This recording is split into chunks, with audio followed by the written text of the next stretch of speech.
Okay, so in last session, you guys fought Meraxes, the prismatic dragon, and fled the demiplane as it was collapsing. That was miraculous. It was. Well, he was. Miraculous. Yeah, he was pretty tough. Pretty tough battle. He was from New York, I could tell. How could you tell? Well, he had that thick accent. How's the New York accent sound? You know, my name is Tony. All right, I'll be your bus driver. You know, he was kind of like that. Like Tony Soprano. Yeah, forget about it. Forget about it. Oh my God. So you guys fled the demiplane as it was collapsing and returned to you left the black stones there and returned to the prime material plane. You're in the now desolate temple of the Hulani Druids. And what do you do from here?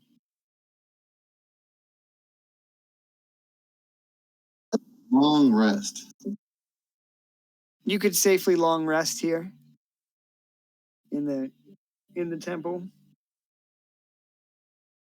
Dave, you got the killing blow on the dragon and consumed its soul, and you have a lot of temporary HP right now. Oh, yeah, that's right.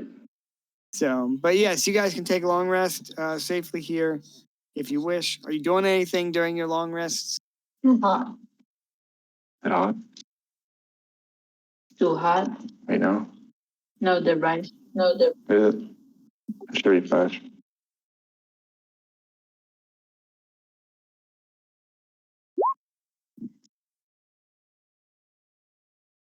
Sounds good. Donkey Jank, you doing anything during your long rest?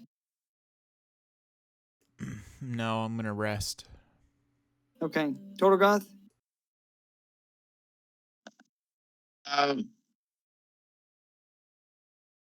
Well, is there any civilization around here where we are?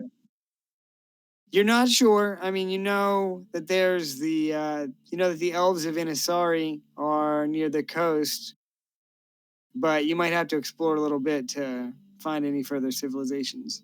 Okay. You know that the Timorians are to the north. Maybe I'll go there. Ooh, that sounds like a nice place. That's like mystery land. Worm tootin'. Well, I should just go. I think I'll just hold off and go to sleep and but not before I dance to this song.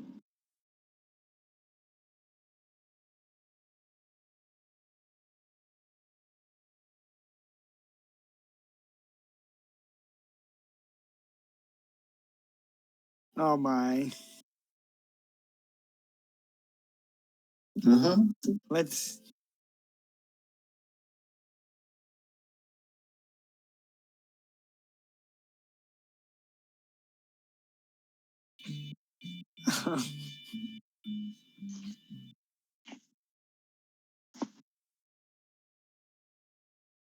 All right, so you dance a little bit before you go to sleep. And like I said, you could take your long rest safely here, and the night would pass without incident.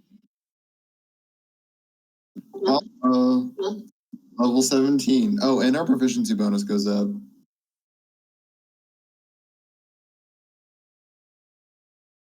BT dubs.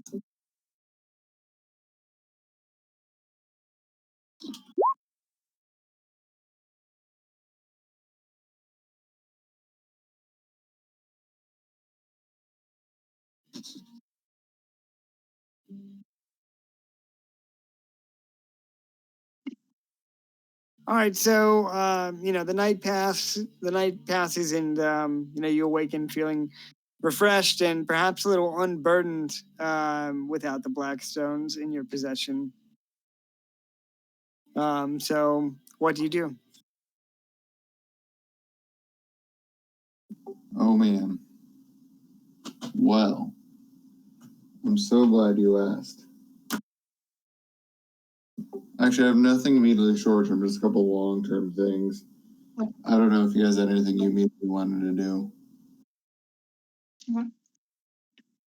I love you. Otherwise, my first course of action would be to go to that temple where we fought the Mind Flayer mummy dude. And I just want to go there and essentially destroy any proof of the Blackstones. So we found like those 2 rooms with all like the historical information, and anywhere else we saw that, I just want to essentially desecrate it and leave it ineligible or in non-readable. And all traces of the Blackstone. Yeah, like there were several points where we learned a little bit of histories. I kind of wanted to destroy all that, and maybe even also do something with this beacon here. Okay. Well, you could certainly do that. Keep in mind that you also have in your possession that leather-bound book with the purple emblem on the front. That was actually the logbook of Giro del Varic, which you found detailed the Blackstones for the first time. Right, when that was in the temple and the right. Yeah, that was in Eastvale. You found that. Right. I guess I will reread that and just see what kind of places it references, and that's going to be, I'm kind of, once we all split off, or unless they wanted to join, I would probably just go to each of those locations and try to kind of scrub it. Okay. Well, this is the map that is in the margin. Where's Discord? There it is.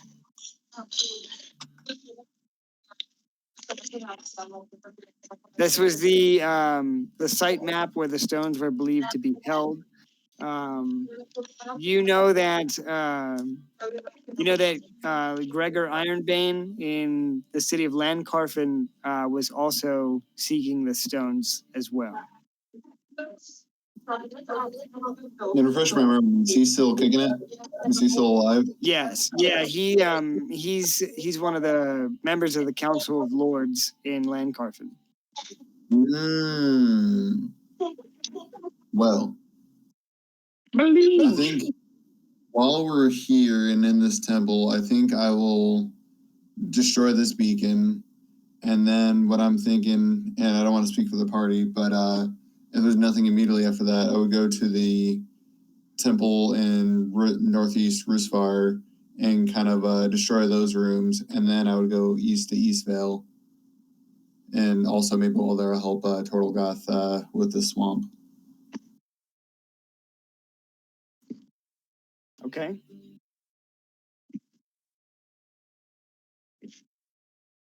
So I don't know if we wanted to play that all out or just do like a montage to some 80s videos, but that's essentially what my course of action would be post-campaign or whatever. Writing it down. I'm writing everything down. So no, yeah, you're good. You guys could just let me know what you want to do. What would the rest of you do? I don't know, Donkey Jank or Torgoth if you want to go. So thinking about your life, your character's life as you leave here. Maybe you stay with your companions. Maybe you go off on your own. Who knows? But what do you do? I'll jump in real quick. I gave that big long that speech. Yeah. That's all for real. I'm gonna add that I'm gonna settle somewhere in the grasslands because when I go back home, this place looks great. There's nothing here. It's free real estate. And I'm also going to, at the theme park, teach all the heretics about Christmas, all the pagans about Christmas, and spread the joy of Coca-Cola. Okay, you have the black razor in your possession. What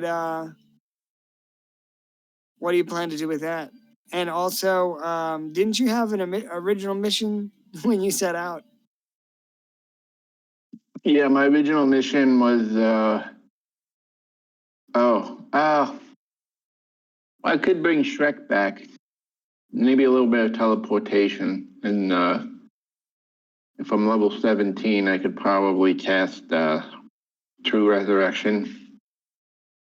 At this point, that's a level 9 spell. Is that right? Yeah, right. So let me research. Let's just read it. I just want to see what.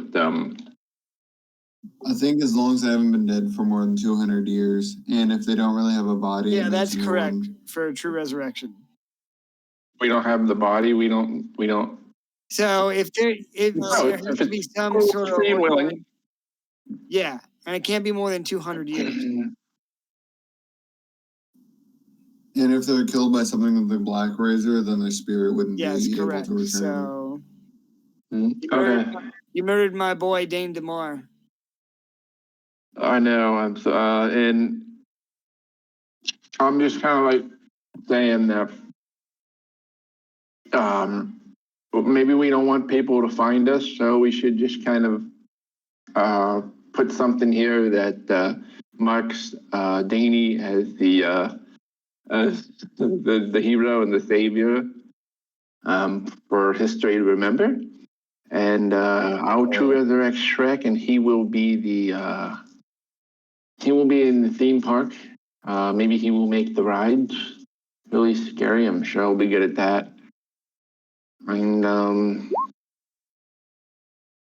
I think we'll just settle in the swamps somewhere here. There are probably somewhere way, way out of the way. So it's like if somebody comes here, it's it's like the worst family vacation you can imagine. All right, so let's look at this map here.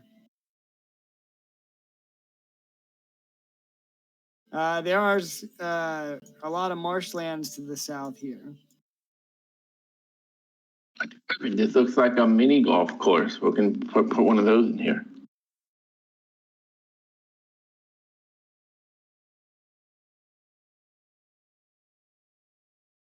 Okay. Anything else you want to do? So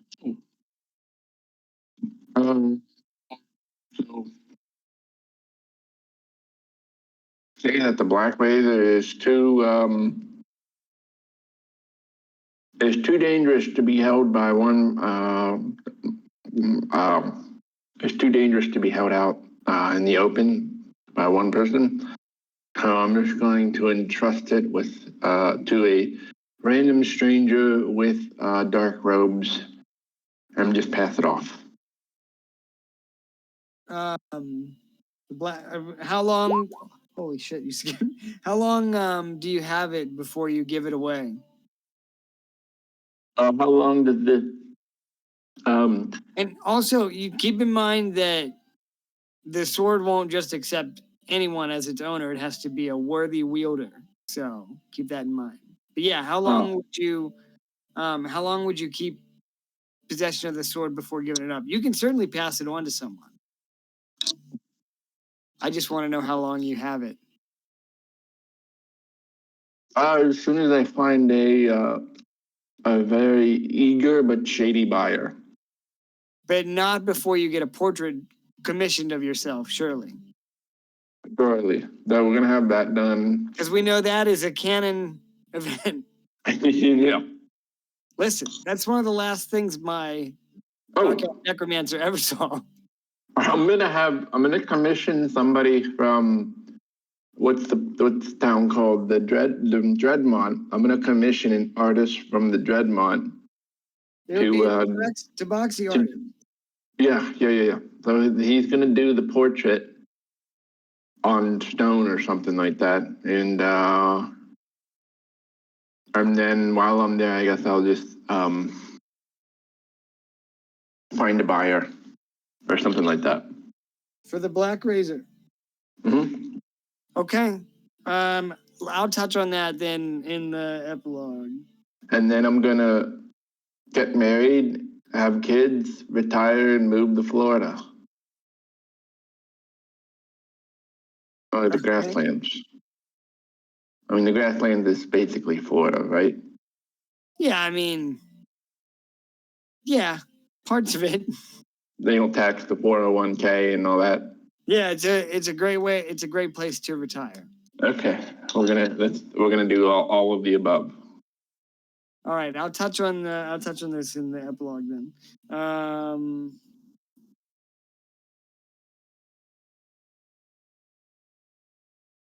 Yeah, but remember, he's also like killing is bad, and friendship is what's important. So I just want to reiterate that. He's reformed, I guess.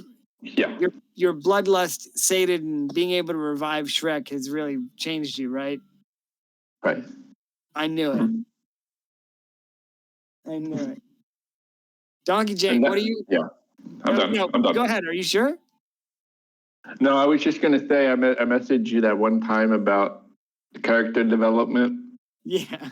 And I was thinking about doing this, but I wasn't sure when. So that was what that was about. Okay. No, I think that's good. I think it's good. Out. I'm tapping out. No, if you think of anything else, just pipe in. Janky? All right. Here's what Janky's gonna do. So after waking up from the long rest, Janky's gonna come to his senses, and he's going to bid his companions farewell. Having him fight such a difficult monster, Donkey Jank realizes that there's nothing more for him to really attempt to. There's very few things in this world that he could even attempt to fight equally as strong. So with that in mind, he is going to start lumbering back to the mountains. And he's going to be heading to a place called the Shrine of the Warrior. It is a cave with an immaculate warrior-like shrine in the middle of it, in the north, of the mountains that he came from. And Donkey Jank will go there, and he will relinquish the fighting spirit and unmanifest in the realm.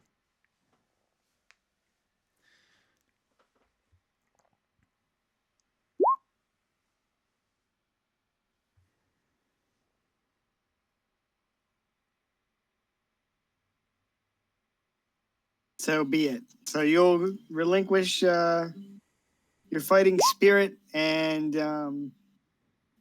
give away your corporeal form in the Shrine of the Warrior, where your spirit will forever be entombed. Right. And for countless years to come, battles will be fought, and warriors will say that a fierce warrior known as Donkey Jank occasionally manifests onto the battlefield. Yeah. I love it. So maybe your spirit manifests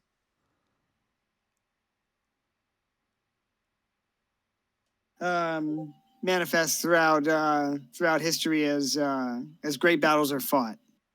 Right. Or whenever the realm is in a great threat, that the Donkey Jank technique will manifest into an avatar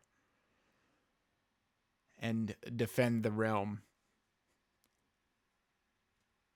Where is this tomb located? What you said in the north? Do you have any place in mind? Yeah, it would probably be in the north, closer to the Orc lands or whatever. Should probably be appropriately located at the Mount Jujurat.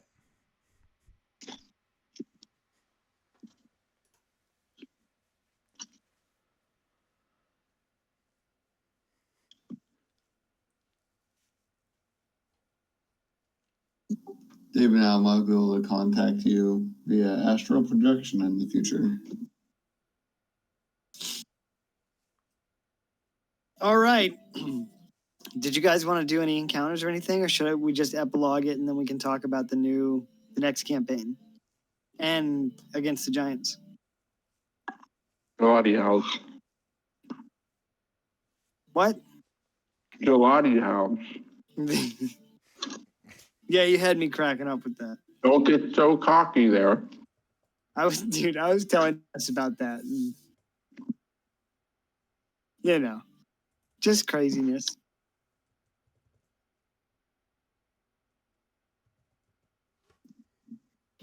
Crazy. I mean, it's not that bad.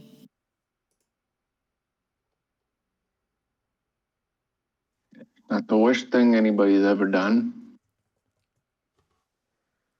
All right. Well, It might just be the best.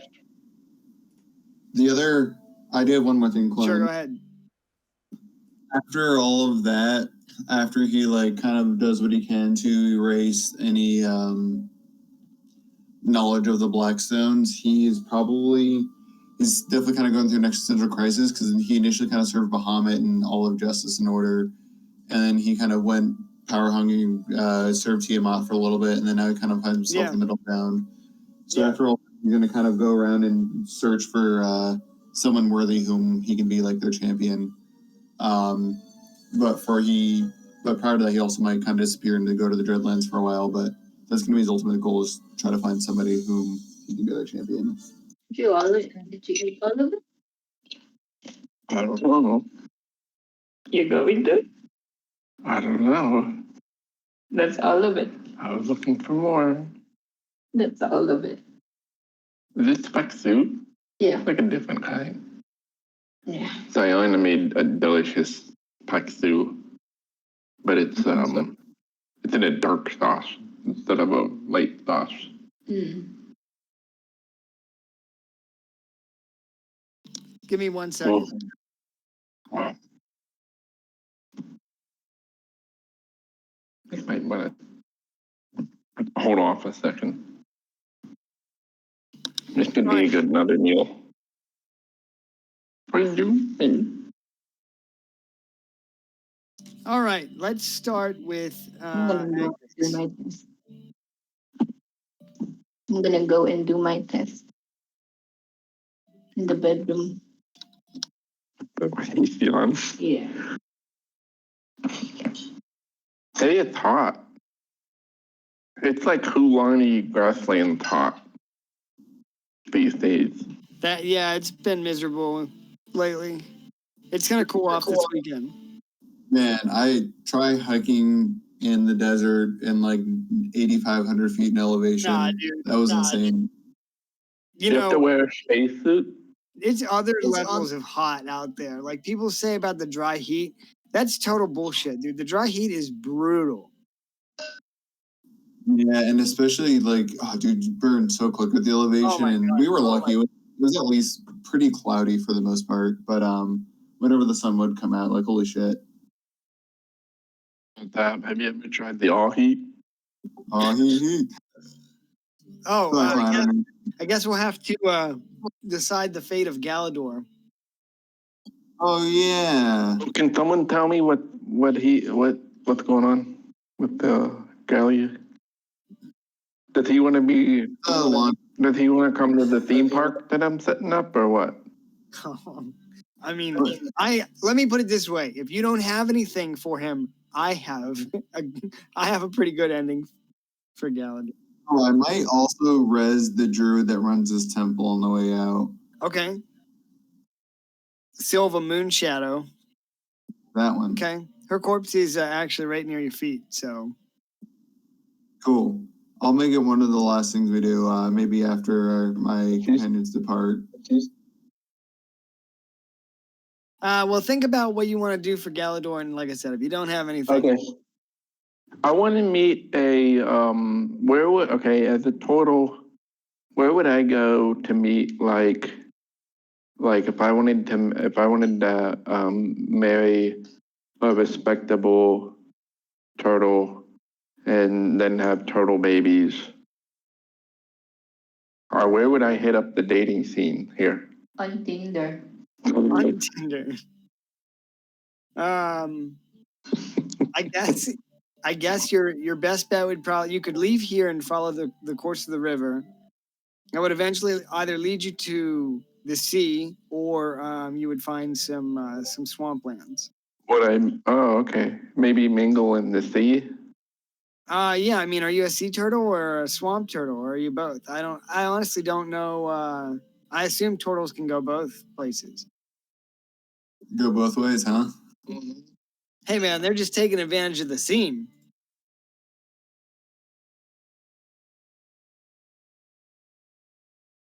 Yeah, he's not quite a box turtle, so he's not that good at it. So he's just more like I guess a swampy thing. Okay, well, I will tell you that there are other colonies of similar like reptile folk living in this region. You know that there's crocodile folk, alligator folk, or whatever. They also live to the south. How And about? your Oh, sorry. sorry, no, you're okay. Your experience as a turtle, you probably would have run into some crocodilans beforehand, and you would know that they're largely peaceful and less provoked. So you I might don't be know. you might be able to mingle amongst them for some time, or perhaps not. No, I think we turtles would have a term for them, and they would be called grenades. I think an alternate version of this character would be Rico Box Turtle, and he would be a bard. Well, maybe we can explore that in like a one shot or something. He'd be the smoothest turtle ever. I bet he would. But he just Yeah, wants to so- find his one true love. He's not like the other turtles that like to sleep around. He's just like he wants to find commitment and Okay. and love. That's what he's like. Well, like I said, there's He's some just swamplands. misunderstood. Sure, there's some swamplands to the south. Wait, I have a question.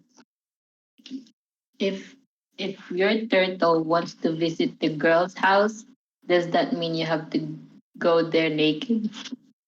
Yeah, you can't wear any armor. You can't wear anything.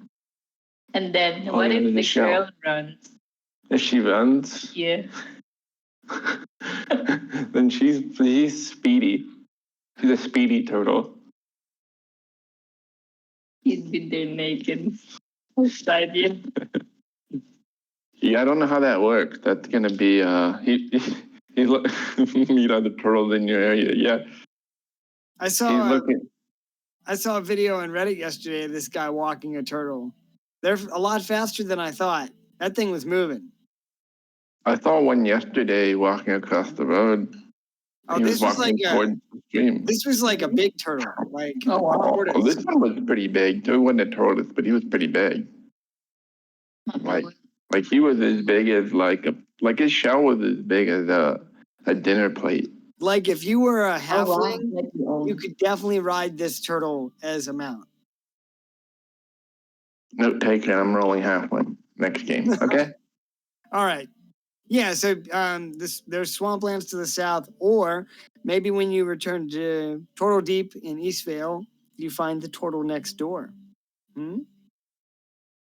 Okay. Does she have like glasses and does she wear like I guess she doesn't wear anything. Never Well, mind. she's your one How? true turtle love. So whatever you're into. Okay. Well, she okay. Okay. I Okay. don't know what she looks like. I mean, it's whatever Turtle Goth's into. Okay. Well, he's not a sinner anymore. He's a good boy. He's reformed. He's not a boy, though. He's a turtle. Don't hurt his feelings. Oh. All right. Let me go back to the map. All right, so the four companions, having completed their mission and recovered the black stones and saved the world, I love although this the world may never know it, will leave leave the great temple of the Hulani Druids and go their separate ways from here. Like the Warriors of Light. Correct. We don't know who they were. Agrius, you depart the great tomb of the Hulani Druids, but before you do so, you resurrect Silva Moonshadow. Although traumatized by her ordeal, she is grateful and promises to rebuild the order, and tells you that you're forever welcome there for your assistance. You then set out overland westward and return to the sands of the Rusvari Empire. There you head to the northeast and begin the process of destroying the tomb of the one true God and all the traces of the Black Stones. You also destroy the beacon at the Temple of the Hulani Druids. After you do so, perhaps stopping to rest at the temple on your way overland, you return to East Vale, where you continue your quest to eradicate any record or reference to the Blackstones ever existing. Your quest takes you to the city of Landcarfen in in the northeastern part of East Vale. There, perhaps you battled with Gregor Ironbane's men before being able to destroy the beacon. Afterwards, you headed north to the swamps to Turtle Deep, where you hope to reunite with your friend Turtlegoth, who was preparing to complete his mission of resurrecting Shrek and his companions. You would then wander, not aimlessly for some time, but overland in search of a great champion to carry on your legacy and devotion to Tiamat and the heads of the dragon. Throughout your sorry, what? Almost. I was looking for someone whom I could be their champion. I'm so sorry. All right. Well, perhaps in your travels you return to after a few years you return to the Dreadmont to check in with Kitan, who now runs a rather successful has kind of revitalized and rebuilt the city from the inside out, having repelled numerous attempts to retake it from the Dragonborn. In your travels there, you learned that there's a fringe movement taking place known as the Order of the Blue Scale.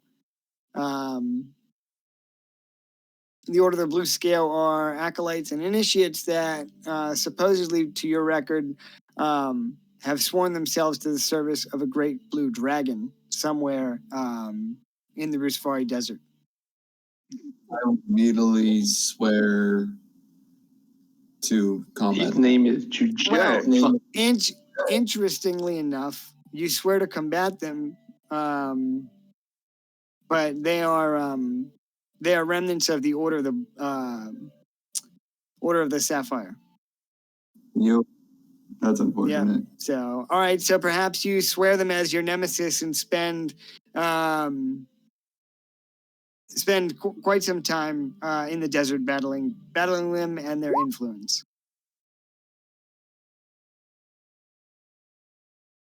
So yeah, your travels take you back to the Dreadmont, and there you learn of this Order of the Blue Scale that has risen out of the Order of the Sapphire, and you swear to combat them. So think on that, and let's discuss that in a minute.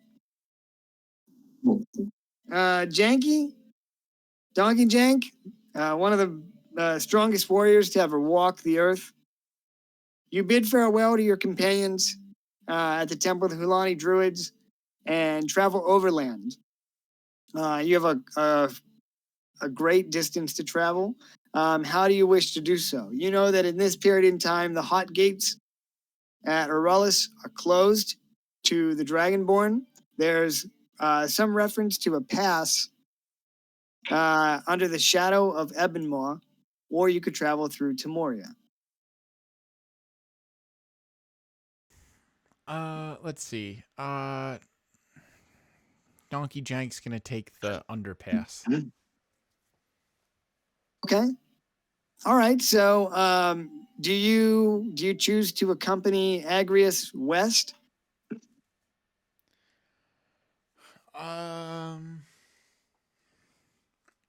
Yeah, I'll accompany him for a little bit, and then once Okay. I get closer, I will fork off. Sure. Okay. So you guys, Donkey Jank and Agrius, you continue your journey westward. Agrius, at this point, you're on your way to destroy the tomb of the one true God. Donkey Jank, whenever you enter the Rusvari Empire, you say your final farewells, and you head to the north as Agrius continues west. Upon your further adventure, you discover there's a settlement in the shadow of Ebonmall, the towering peak, known as Mahugamal. It's a thriving trading settlement. I don't want to give you too much information about it, but that is the settlement that you discover there. There you would also once again encounter Percy Longclaw, remnants of the Cat's Paw Thieves Guild, and survivors from the Dreadmont.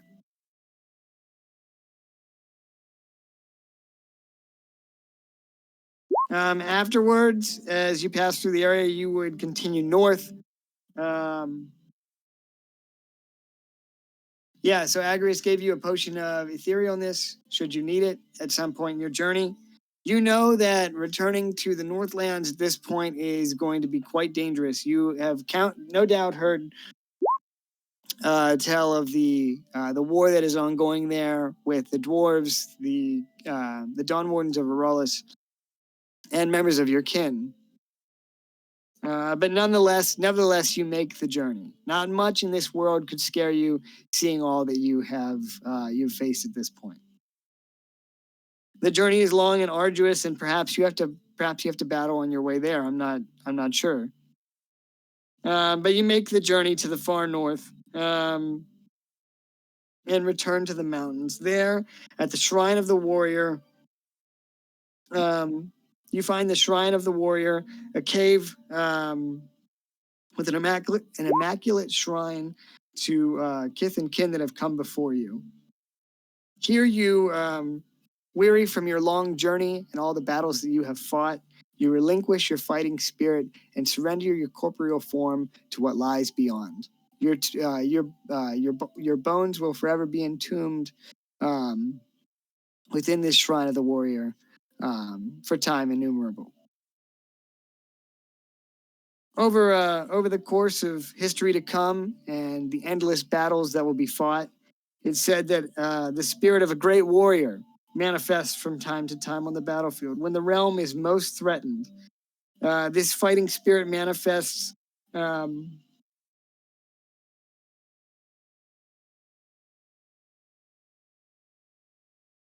it manifests to perfect the Donkey Jang technique once more and to protect the realm. The shrine is forever entombed in a site that is forever known as Mount Jujurat. Total Goth. You leave the Temple of the Hulani Druids, saying goodbye to your companions, perhaps once and for all, and return to Eastvale. Do you return to Eastvale, or do you first go to the swamps in the south? No, I don't go back there. I thought you said you wanted to resurrect Shrek.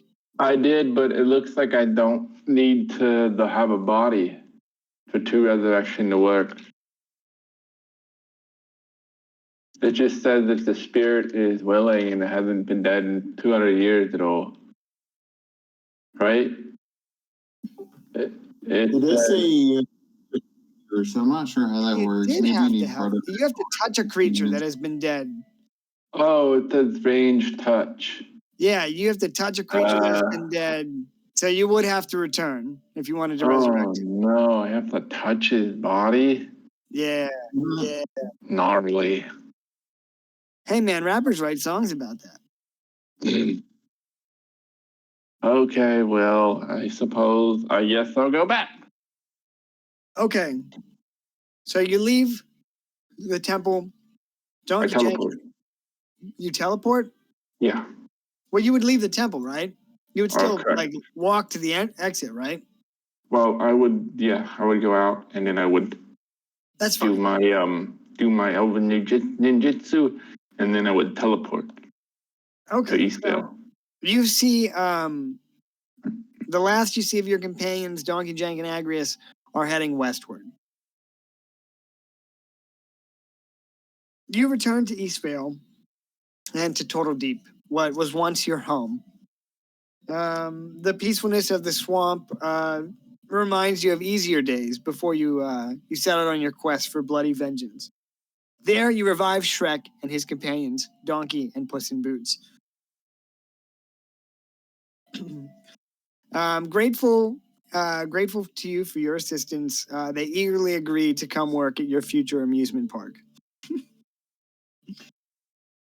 Hey, when my companions leave, is it like this? Yeah, man, it's exactly like that. Is it like Fast and Furious, where they just kind of,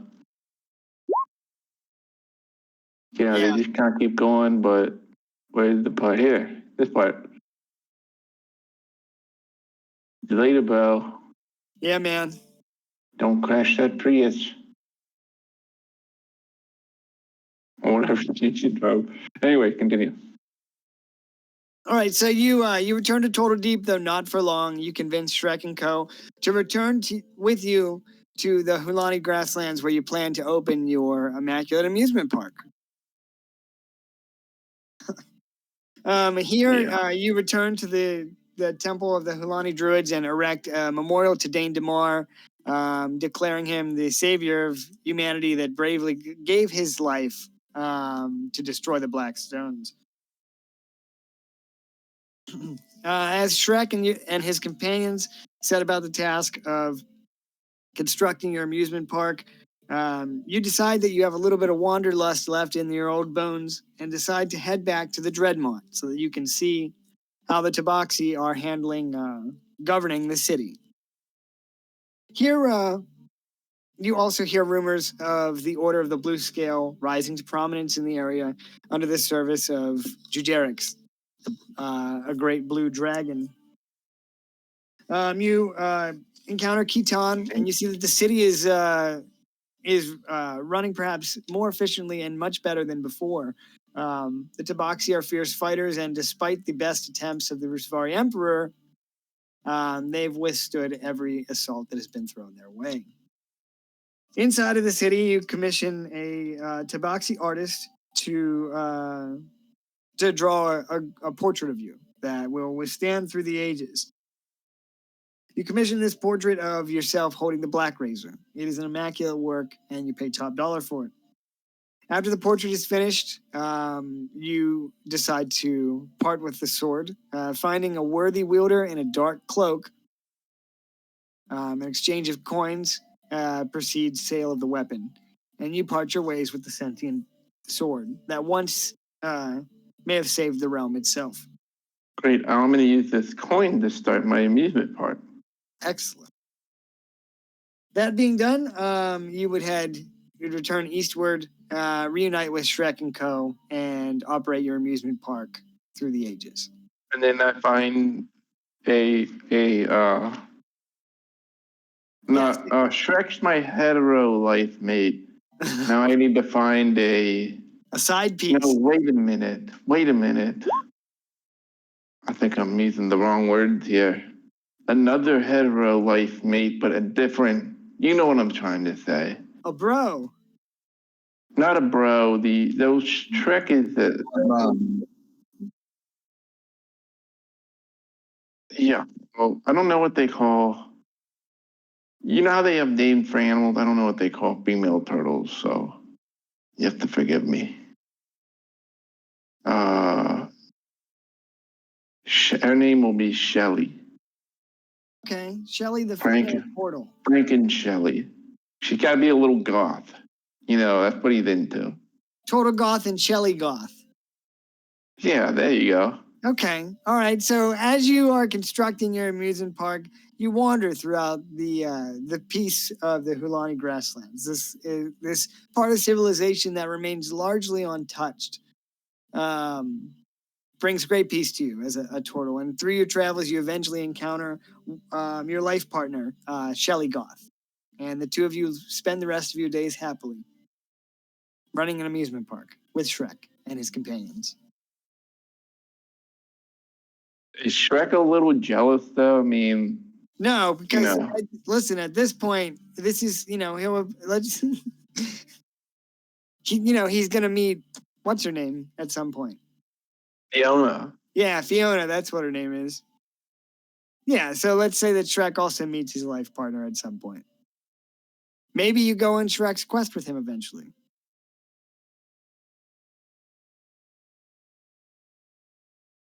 They meet the female ogre, Yeah, and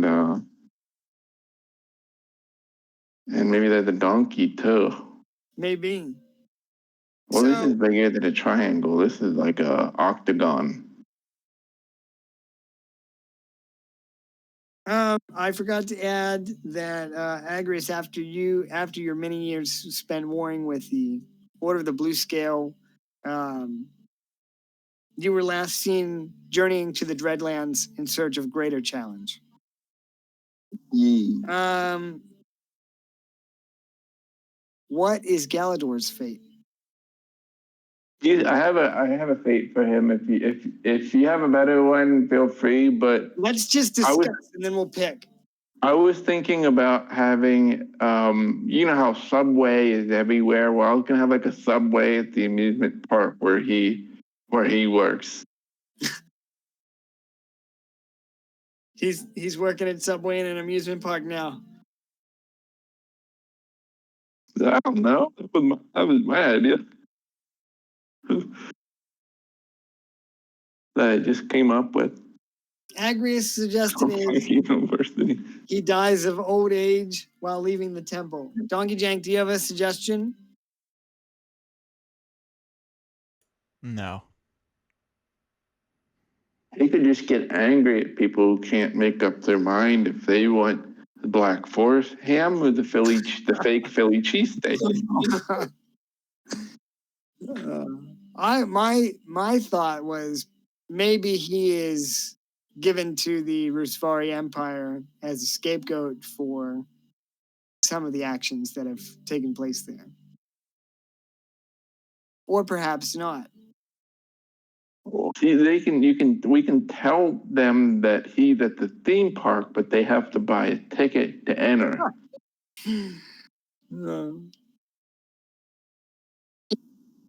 Well, I don't know. Maybe we should ask him what he wants to have done with his character.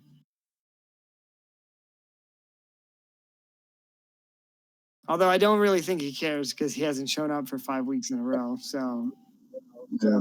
well, maybe we'll just leave it ambiguous. But he is an old man and in poor health. So, Maybe he's the guy in the robe that bought the Black Razor. oh my God, that would be insane. Yeah. He could come back as a big bad later. Don't you look a little familiar? Never No, mind. you've never seen me before in your life. Is everybody happy with their epilogue? Yep. Yes. Total man?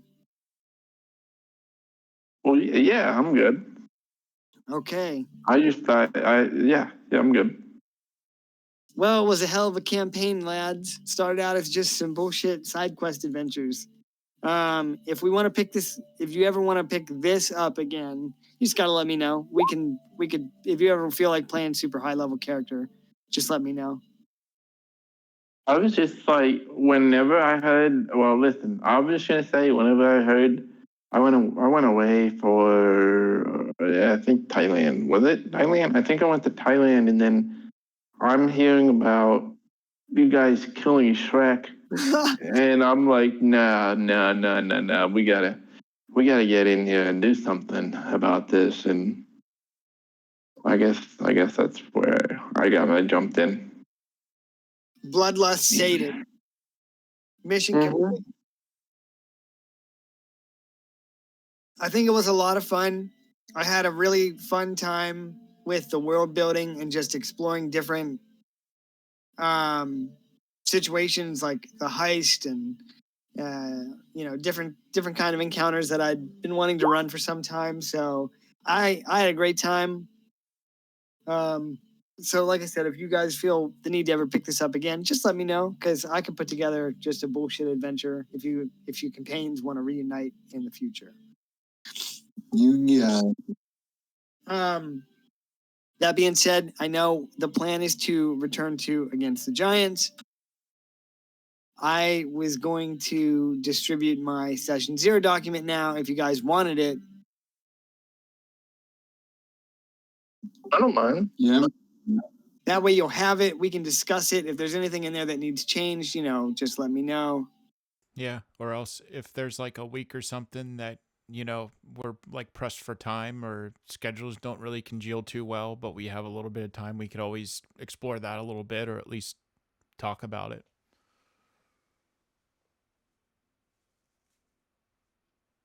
Yeah. Just let me pull it up here and read through it.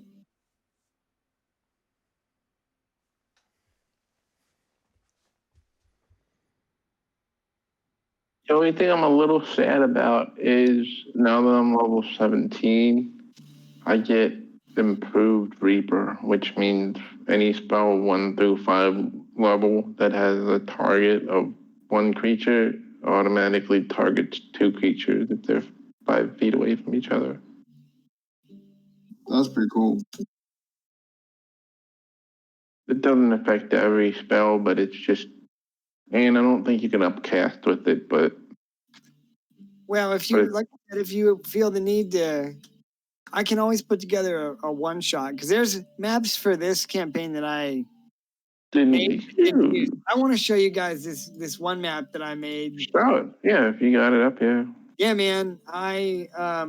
It's kind of my own fault, because I originally just planned for the adventures to take place in Eastvale, and then I was like, well, let's explore some of these other places we haven't been. And let me see here.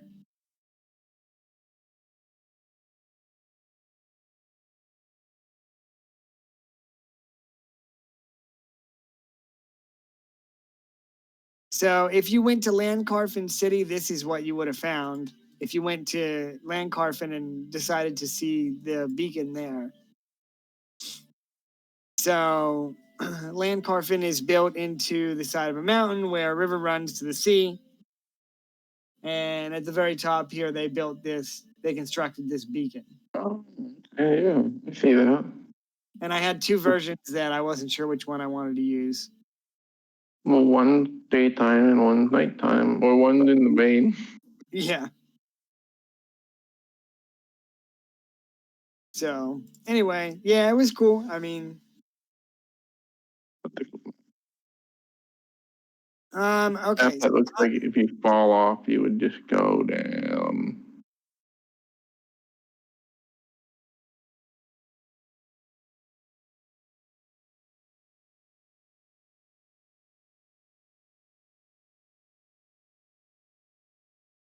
All right, so some of these things I don't want to give away.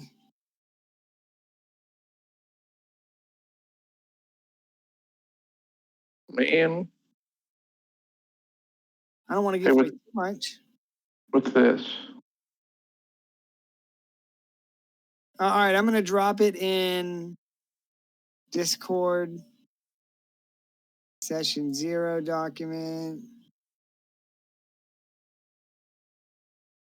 Sorry, were you pinging the map? Because I have been reading something. Dave, did you have a question about something? Yeah, what's this? What's that? What's what? What's this? I don't see what you're... Oh, shit, you're still on the... Oh, no, you're on the world map. I don't see what you're pinging. It's not in the grassland, it's in West Bar. Where? In the middle. In the middle. Right there. Yeah, that's Risvarix. That's the capital. I'm glad you guys didn't go there because I don't have anything for it, and I know that you're working on that. But it's canon, so I wanted to make sure that it was represented on the map. What's this? This was the tomb of the one true God. Okay. Yeah, where you went to fight the Mind Flayer. Okay. I was zoomed out really far, and I thought this was a Tarask. Where? Down by the ocean. Oh no, it's just a port. I think it's listed as Rime Wharf, or maybe not, something like that. I thought it was a Tarask from really far away. If you zoom out, it really looks like one.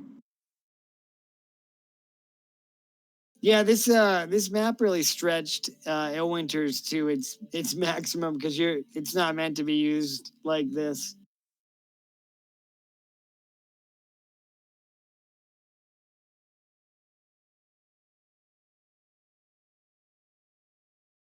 Am I gonna get a virus? What? No, you shouldn't get a virus. It looks like you. Hang on, I'm trying to open it. Close. Shadow of Giants. Oh, what the fuck? I got a Trojan horse. No, you didn't. Not for me, you dick. You getting me back to that shady link? Bro, I'm so paranoid about shit that I have browser guard. Like, I don't take any chances. All right, so it's a partial document because there is a prompt, but we need to do my one shot first so I can give you the whole prompt. And I hate to do it like that, but I also want you guys to have this document so that you can, if you need to continue working on your characters or anything, it's here. So your one shot's level 6? Yeah, it's gonna be level 6. Cool. Maybe we'll work on that character soon. Yeah, and we'll do that. We'll do that in just one evening. It'll be a true one shot. Got it open. Darren crit rules, love it. So it says in the shadow of giants. So with this campaign, you should expect to walk a fine line between medieval high fantasy, societal interactions, and also exploring the dangers of the wilderness. And of course, there will be dungeons. So this note on attendance I really put in here for Kyle. A lot of work goes into prepping for a D&D session. Please let the DM know if you cannot make the session. Otherwise, if you're a no-call, no-show, your character will be present and could potentially die. And then I also put this in here for Kyle that I would accept no QQ. Let me share my screen. How do I do that? Darren, how do I do that? I have it open. I'm reading it.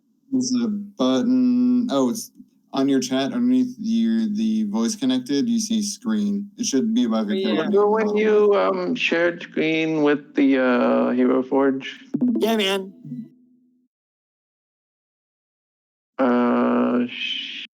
Yeah. Well, I already have the document open. That's fine. Oh, I see here. I can watch. Okay. Yeah. Watch stream. So for continuity and ease of play, we will be utilizing similar systems that are already in place for Against the Giants.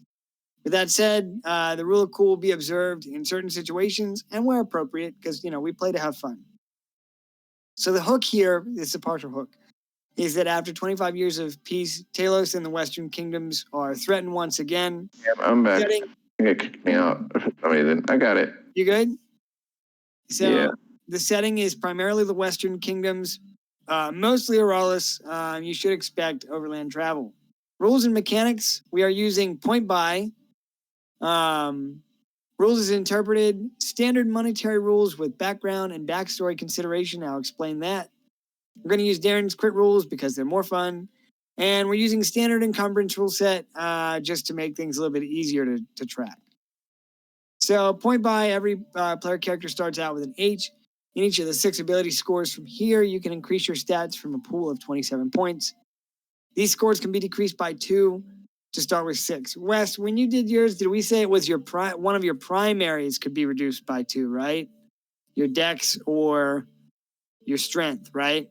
No, I think you just said that the maximum amount that we could reduce an ability score to for point buy would be to a 6. Okay. Is that um is that going to allow for balance still? Because I want to get everybody's opinion. Yeah, I think so. You think I so? mean, you're someone who would really penalize themselves just to get another ability score up, like just a little Yeah, bit. agreed. So if you're willing to take a risk, then it's probably worth it, I guess. Okay. We're using this system to try and keep things a little bit more even keeled. So I just want to make sure because it's new for me too. So okay, yeah. So that's fine. If anybody has any questions at any time, please just jump in. Rule variants. So wilderness survival. This remains largely the same as the system we now run with in Against the Giants. Same with foraging and travel speed. This is all the same systems that we have in place for Against the Giants. I'm going to go ahead and just go past this unless somebody feels like I should go through it. I mean, we know how the systems are running in Dave's current campaign, right? You said the one thing we were changing was a penalty for being at half your capacity or whatever. I feel like sharing my document, which is unorganized but has a lot of this stuff in here. But I still, on the other hand, I'm still like, I want to hang on to this because it's got a lot of tables and stuff that I use. But so maybe after the campaign, I might just like share kind of the matrix. If you want to use any of it, you'll get rid of it. That's fine. Sure. I mean, is there like a problem with the document or anything? No, absolutely not. It just like, well, I'm just smiling because there's a lot of stuff. I could have like, if I gave, it looks like you put a lot of work into it, which is awesome. But I was like, and if I just gave you my document, it would be like you copy and paste. So I'm like, wow.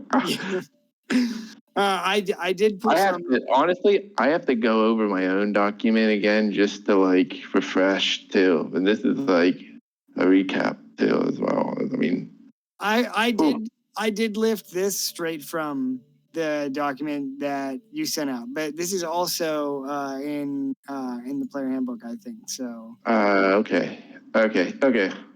I'm sorry, what was your question, Darren?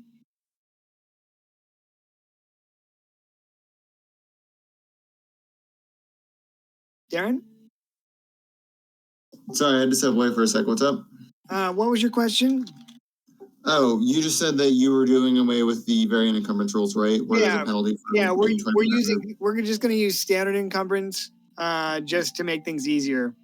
Cool. And I have that, actually it's listed 15. right here. Yeah, so standard encumbrance rules for lifting and carrying. Your strength score determines the amount of weight you can bear. Following terms define what you can lift or carry. Carrying capacity is your strength score multiplied by 15. This is the weight in pounds that you can carry, which is high enough that most characters don't usually have to worry about it. Pushing, lifting, and dragging. You can push, drag, or lift a weight in pounds up to twice your carrying capacity or 30 times your strength score. While pushing or dragging weight in excess of your carrying capacity, your speed drops to 5 feet. Size and strength. Larger creatures can bear more weight, whereas tiny creatures can carry less. For each size category above medium, double the creature's carrying capacity and the amount it can push, drag, or lift. For tiny creature, halve these weights. The monetary policy, I just kind of streamlined it because I didn't want to be in a position where I was having to do all the math for different types of coins. Hey, can I jump in a second? Yeah, man, you jump in anytime. Sure.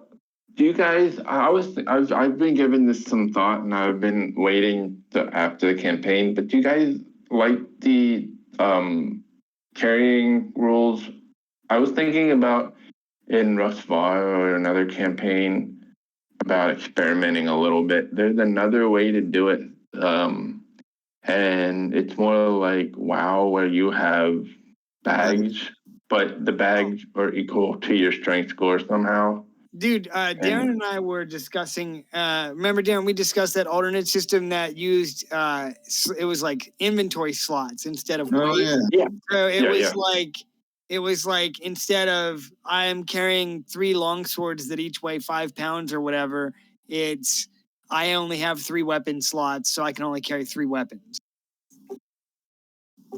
Yeah, Or and something it's like slots. You have more slots if you have more strength. It's kind of Yeah. like that. I didn't know if that would be something to try next time, or what would be better. Me I can personally, go either way. Sorry, Klein. Your current system against the Giants is definitely a neat challenge. The only reason I can even carry anything is because I'm considered a half giant. Otherwise, I'd be completely fucked. But so it's an interesting challenge, but I wouldn't be opposed to only doing that once. yeah, I mean, I would be down to try it. I almost implemented it in here, but I don't know. I didn't want to base a whole long form campaign around something like that without at least having maybe tried it first. I will say that as somebody that wears plate armor, it kind of the carrying capacity thing. Or no, I'm not wearing plate. I think I wear splint mail, something like that. It's the carrying capacity gets a little rough, but that's to be expected when you're a heavy armor user. But one of the reasons why I like the carrying rules is because it makes your strength score mean something. Where one common thing with 5th edition is kind of dexterity becomes like the super stat, and it kind of outshines a lot of other stats, like because it can be for your attack roll, it can be for saving throws, it can also be for your armor class and some other things I'm sure I'm forgetting. But I like to sort of give strength just a special little spotlight. Yeah, I do agree with that. It is, especially for min maxers. Like when I did it myself, I gave myself 8 strength because for me it was useless, and so I kind of like puts that in check a little bit. So I can definitely get with that because there's just some stats like intelligence where it's just like dump it. So I get it. Yeah, some stats. So I would be fine trying something like that. If you wanted to test it in like a one shot beforehand, I would also be fine with that. Or I could test it because I have a bunch of different one-shot. Yeah, it's up to you. I think I'm gonna try to use it in another campaign, but not against the Giants for now. Yeah, it's definitely intriguing. And Darren and I talked about it for a long time, but I wasn't sure about using it for a whole long campaign yet. But anyway, so like I was saying, we streamlined the monetary policy. It's 10 copper equals 1 silver, 10 silver equals 1 gold, 10 gold equals 1 platinum. The standard coin weighs about 1/3 of an ounce, so 50 coins weigh a pound. Question. Yeah. What if we get bitcoins? They wouldn't weigh anything. If you can think up a way to have bitcoins in a dwarven miners, well, yeah. What are they mining if it doesn't have any weight? Ethereum. You know, we laugh, but I guarantee you somebody has statted it on Reddit or something like that. I guarantee you there's something there.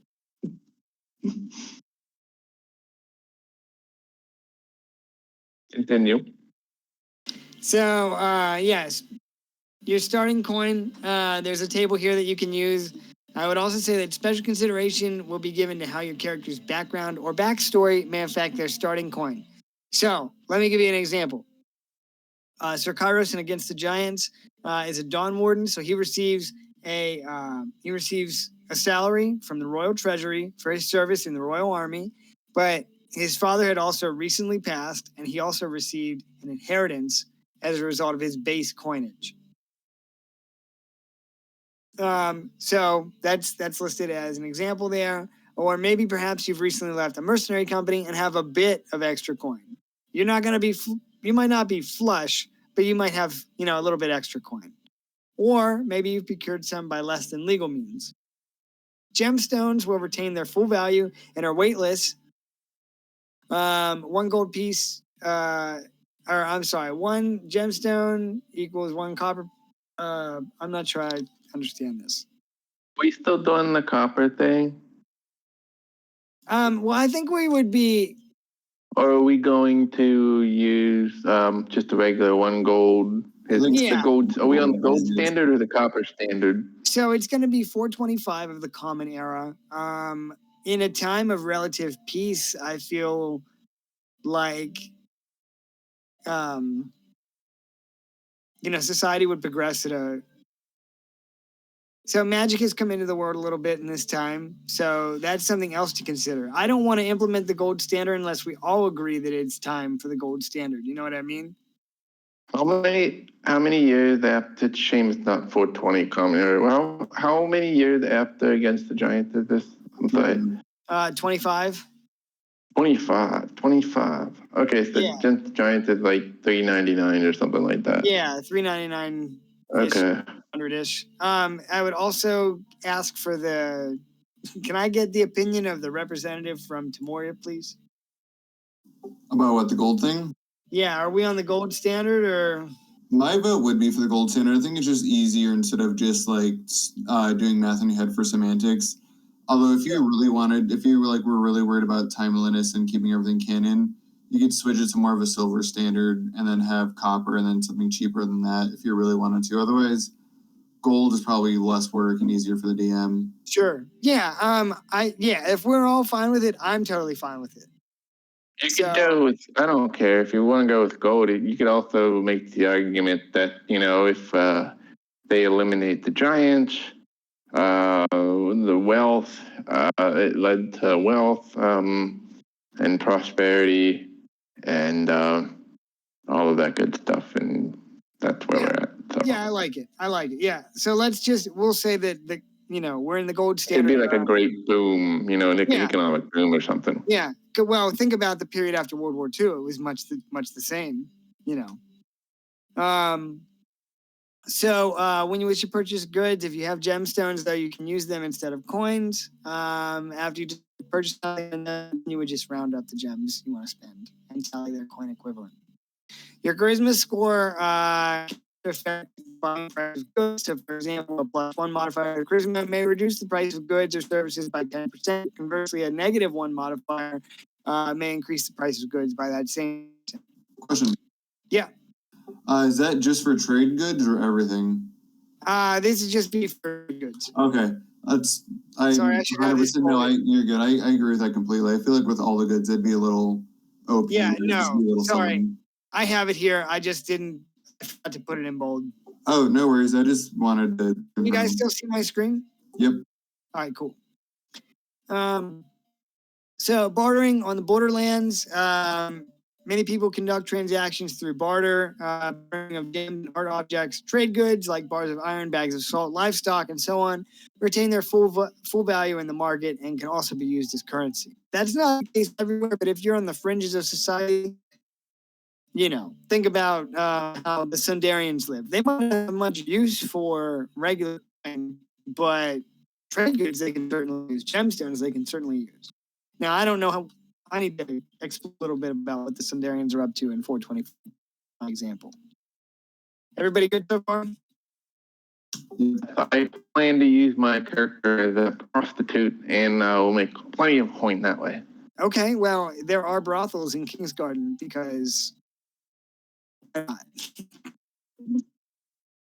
fitting when adventurers find armor clothing and similar that they might need to visit an armor dealer, leather.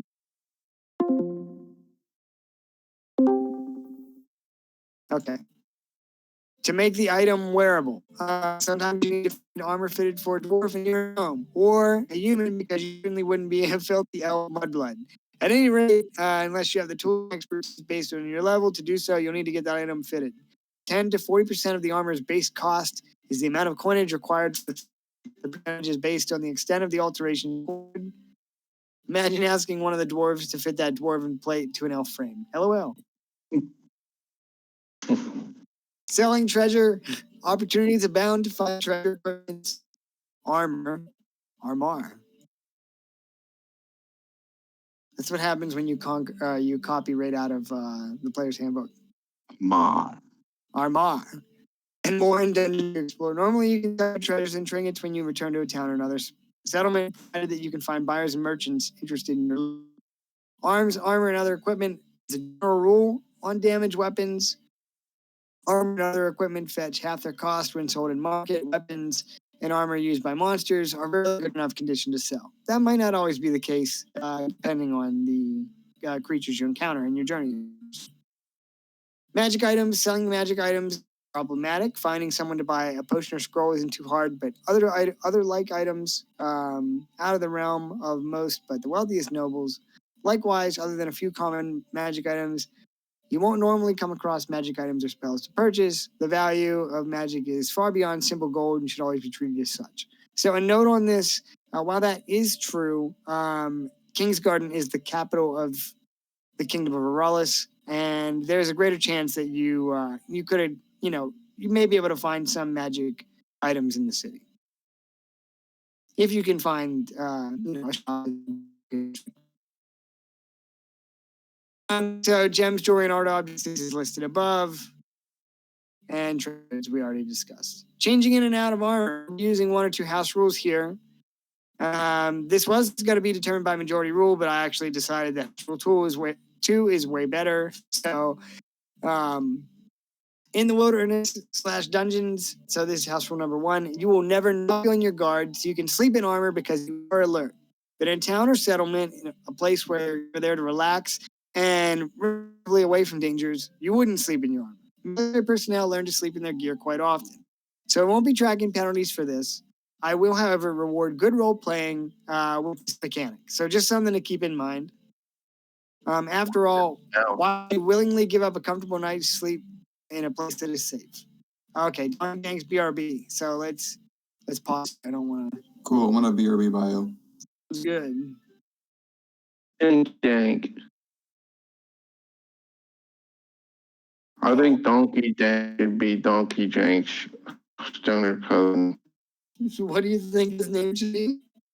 Donkey Dank. Donkey Dank? Yeah. He'd be a stoner cousin. Shouldn't Hey, he man. Shouldn't he be Bonky Dank? It could be that as well, Bronky Dank. Like how there's Donkey Kong and Diddy Kong? And Brony Kong.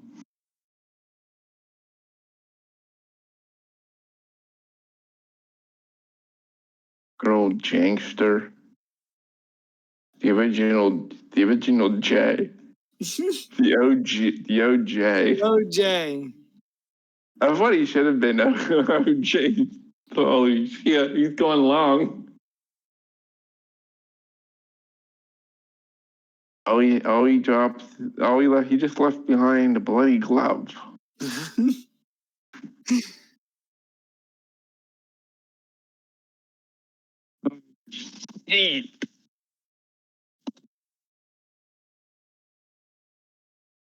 I gotta have a colonoscopy next month. Oh, joy. Yeah, I'm not happy about it. I mean, it's better than getting colon cancer, but I had one of those one time, and it wasn't that bad. It was weird just waking. The best part was waking up. I was like, oh, I'm alive. Oh. Yeah, that shit they put you under with is crazy, right? Like, they're like, the guy was like, you're gonna feel a little bit of a sensation in your hand. And I remember they prop you over on your side with your ass out because they're gonna put the camera up there, and he put that milky solution in the IV, and I was like, man, you weren't kidding, that does burn. That's the last thing I said. I was in such a deep sleep, I didn't feel anything when I woke up, and I know they were in there. So they could be so cocky. They could be like, okay, count to 2, and you wouldn't make it. Yeah, you're right. You're right, though. That's how crazy it is. You're like, I'm going to be able to withstand this shit. No, you won't. When you wake up, you feel like you had the best night's sleep of your life. It's weird when you go under because you just sort of, I don't know. I've been under for surgery and stuff, and it's like kind of good. I feel really good. Yeah. I'm back in a big way. That's why I feel like I can't say anything that makes sense right now, but I'm back in a big way. I'm worried because I think Jess is going to drive me, dude. I'm so worried. You know, I say weird shit in my sleep. So who knows what I'll be saying. Probably still who caused the last TPK. What's that? You're probably going to start talking about who caused the last TPK. Yeah, maybe. I don't know. She said last night, what did I say? I forget what the first half of the thing was, but we've been watching Invincible.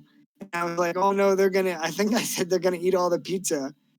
And she's like, who's going to eat all the pizza? And I said, the Guardians of the Globe, which is like the Justice League in that show. That's what I said. Why do they call it invincible when you can see it? Not invisible, bro. Invincible.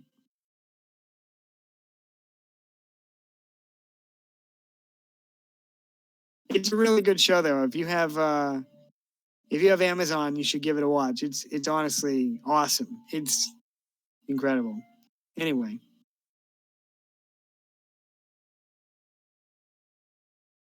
All right. So let me get back to. Are we all back?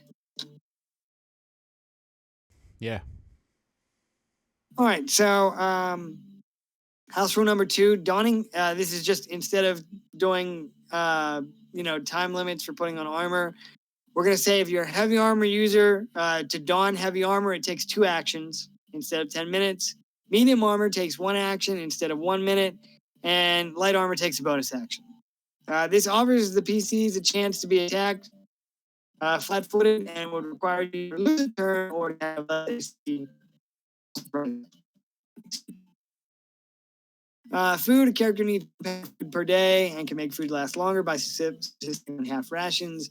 Eating half a pound of food in a day, this is a half day without food. Excuse me. A character can go without food for days equal to 3 plus his constitution modifier to a minimum of 1. At the end of each day beyond that limit, a character automatically loses 1 level of exhaustion. On a normal day of eating resets the count of days with food to 0. Water, a character needs 1 gallon of water per day or 2 gallons per day if the weather is hot. A character who drinks only half that much water must succeed on a DC 15 Constitution saving or suffer 1 level of exhaustion at the end of the day. A character with access to less water automatically suffers 1 level of standard exhaustion at the end of the day. If the character already has 1 or more levels of exhaustion, the character takes 2 levels in either case. And exhaustion. Some special abilities and environmental hazards, such as starvation and the long-term effects of freezing or scorching temperatures, can lead to a special condition called exhaustion. Exhaustion is measured in 6 levels.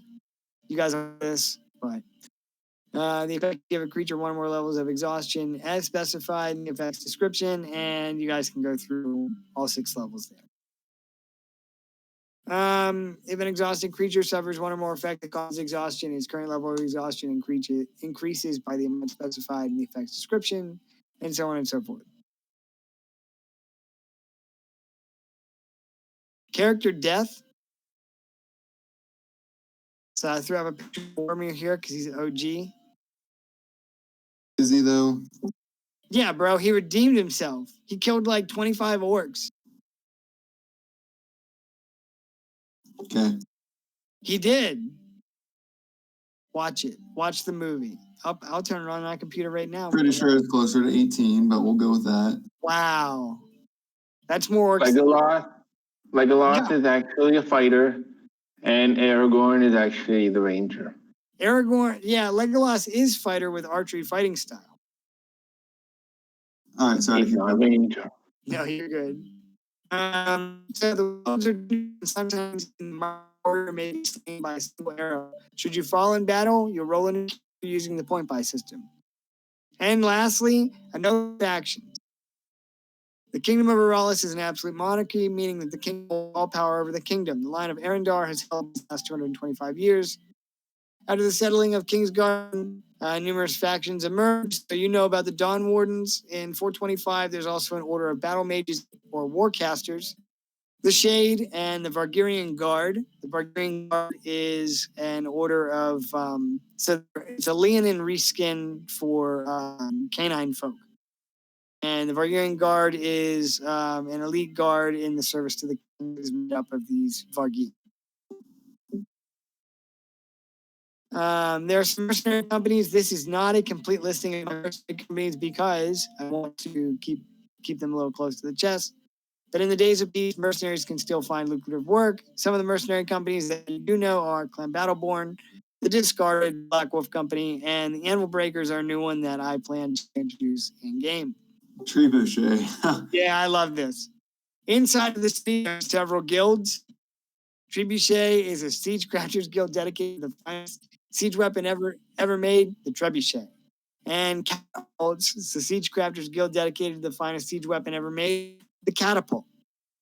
The Ceaseless Bloom is a group of farmers and co-ops run by druids and rangers who manipulate the growth times to produce large amounts of crops all year.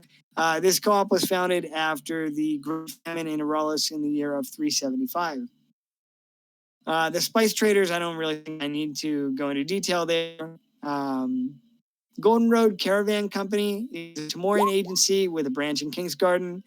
They work with independent artisans and guilds to transport goods between settlements in the kingdom. Also buying goods and taking them to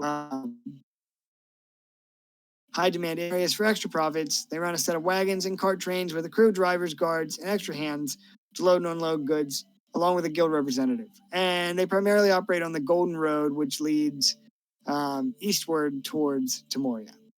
Victus Mercantile Guild is a merchants guild renowned for their prowess and aggressive acquisition behavior. Originally tasked with keeping trade routes safe, they have since begun acquiring many shops, banks, and caravans and enforcing various maintenance fees on its members, while gray-robed bureaucrats have become a norm in most cities throughout the kingdom. A note on Ashmark. The barony of Ashmark still holds power in the region, at least in the western part of the country. The Ashwood are little for the whims of mortals.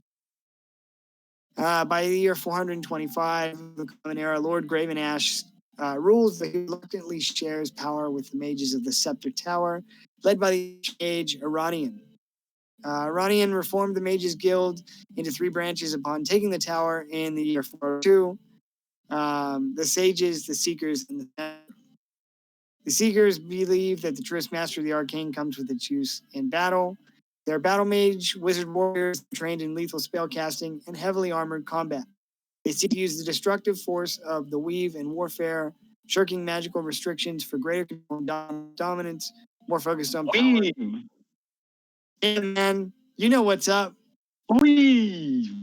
And the destructive power of combat spells. The sages, however, seek a greater understanding of the weave and its mysteries, discovering artifacts. They have a sort of religious reverence to it and have access to type of magic that we would normally think of as good magics. They believe a greater understanding of magic in the weave will be used to help the advancement and betterment of society. The sages believe that magic in warfare could lead to untold destruction. And lastly, the Sinastrum or Entropists believe that the mastery of forbidden or so-called dark magic, such as necromancy and fiend pact magic, entropic powers revolve around the manipulation of life and death, the conjuration of supernatural creatures, and the use of necromancy. The Archmage has permitted study of these dark magics to deepen the tower's understanding of them and ways to combat them. That's the end of my Session 0 document. It just kind of goes through a little bit of everything. Why don't we go ahead and discuss it if you guys want. Can you read the whole thing again? I wasn't paying attention. Are you serious? I'm joking. I sent it to you. I probably could read it again, but that was a quote from your Session 0 document that I really liked, so I kept it. Who the fuck is Tricky? Some asshole that robs tombs and shit. Sounds like a real piece of work. Yeah. Questions on Session 0 document? One thing to note with the getting fitted, like if you're a dwarf and you're human, you need to get it fitted. Just clarity magic items usually kind of fit to your size, so those should be good. Sure. Yes. That's totally agree with that. Awesome. This is just for like regular, like you find plate mail that's a human and you're a halfling. Cool.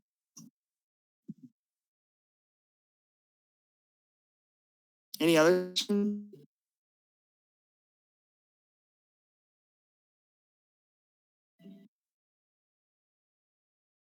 Okay.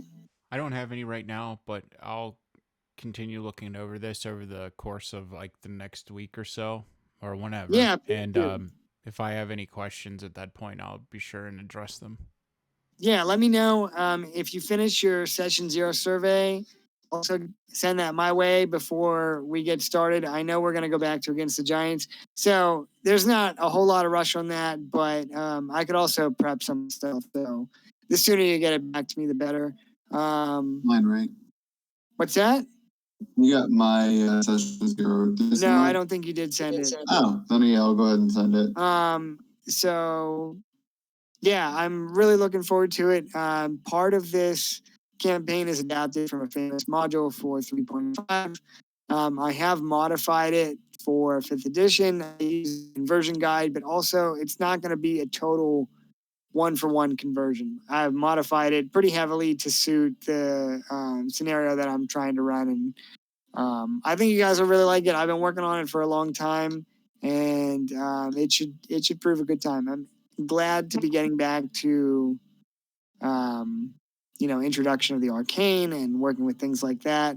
I have a further prompt for this that I'll send after we do the one shot that can explain things a little bit better. But the one shot's level 6. Any other restrictions or anything? No, but it will take place immediately after Against the Giants. So probably no arcane classes just yet. Outside of what I'm using. So yeah, it'll be level 6, and like I said, we'll run through it one night, maybe, depending on how long it takes, we might have to do it in 2 sessions, but yeah, so.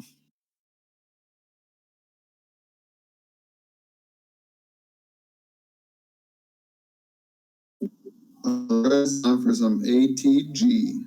Oh yeah. When did we want to jump into that? Next week should be relatively okay for me. Yeah, that works for me too.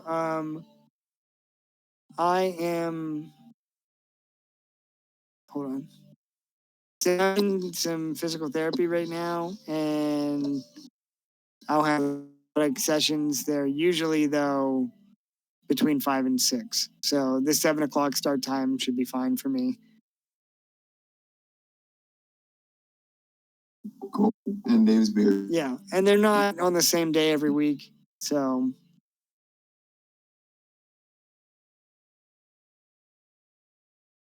6 times. Without parentheses. Simplify your answer as much as possible. Holy shit. Yeah. Parentheses, man. Oh, hey guys. I can hear you guys. I'm doing a math problem real quick. Oh, you're all right. Oh man, I like math. Hang on, be a sec. Let me unmute real quick. Hey, so I applied for this job the other day, and it had like one of those typical like questionnaires, like on a scale of like 1 to this, how much do you agree, disagree, and I had a whole bunch of those. But then it also had some puzzle questions. The nerdy puzzle whatever in me actually really liked it, and it was like, for this next session, pretend you really like fishing, and I had to see the rule, and it was like all about 8 to 10 a day water versus the fish you're trying to catch, and it was like, blue fish, you have to use this, but you can't catch red and green fish when it's hot, and like a bunch of bullshit rules like that. So you had to go through as like a bullshit thing. It's the kind of thing that would make me just not apply. I actually really liked it. See, that's I just really how used different to we that are. when I was younger. I like them a lot. Yeah, that kind of thing. If I just to apply for a job, I would be like, fuck this. Like, no. Right. I can understand if it was like, do this Excel, like put this Excel formula in there. Like, let's test your Excel skills. That I can understand. But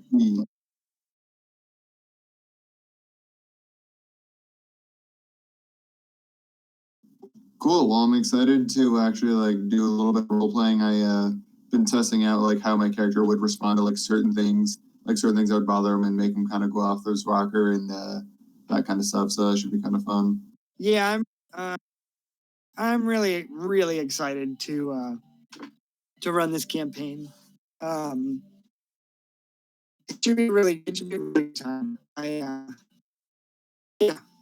So I guess we'll just wait and see. But yeah, it's gonna be good, guys, and I'm gonna have a lot of fun, and it's gonna be a challenge for sure.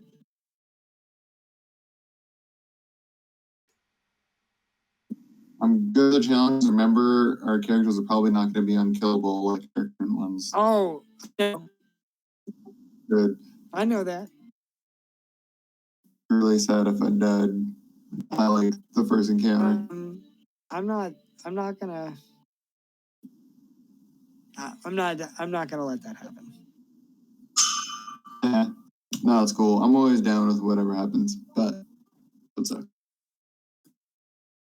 So, but you guys have the session 0 document, and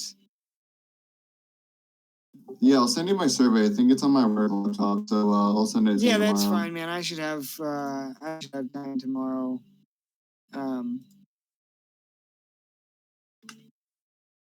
So, but yeah, I am really excited to get back into Against the Giants. I gotta figure out how to play Paladin. Wait, I'm gonna go and make those. I am so glad I made those for. I had them for the last few sessions of your campaign, but that was awesome. Made combat for me a lot faster. Yeah.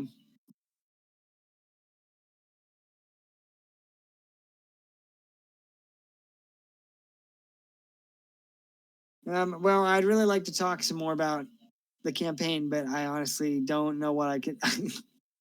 I'm afraid I'm going to start giving away details. Yeah, you're good, dude. It's like I said, expect to spend time in the city, but also don't expect to spend all of your time there. So it's going to be like a delicate balance.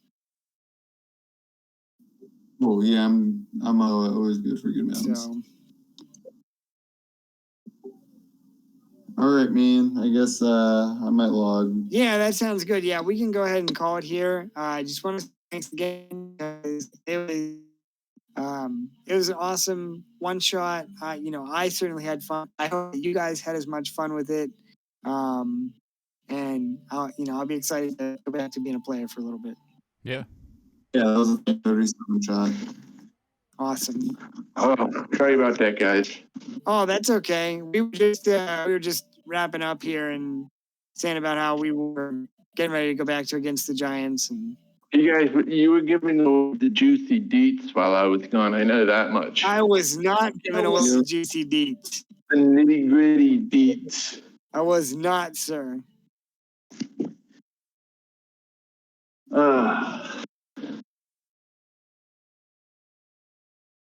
I want to tell you guys. So is it cool? So the one shot is so. Let me get this straight. Is King's Garden actually have a garden in it? Yeah. Do you want to see the map? Yeah, I don't. I'm just wondering if there was the one shot was about the squirrels and shit. They're not just squirrels, honey. There's a mouse garden. Oh, look! The King's Garden. Is there room in this world where, like, you know how chaos theory works, where like the wings of a butterfly cause like a hurricane or something impossible to happen across the world? Yeah. Yep. Yeah. Is it possible that one missing acorn is responsible for the fall or rise of civilization in this campaign? I mean, I guess from a certain point of view, that could be possible. If you're like head squirrel in the king's garden, and you're Head responsible. squirrel in the king's garden. Yeah, yeah. If you were an actual squirrel, Like a 9th level spellcaster squirrel? let me give it some more thought. Because, I mean, it would look pretty cute if the squirrel had a wizard hat on. And I know people talk about the rule of cool, but there's also another rule, the rule of cute. Are you asking me if you can roll a squirrel? They make a natural ranger. Oh my god, we're gonna have to discuss it if this is a serious request.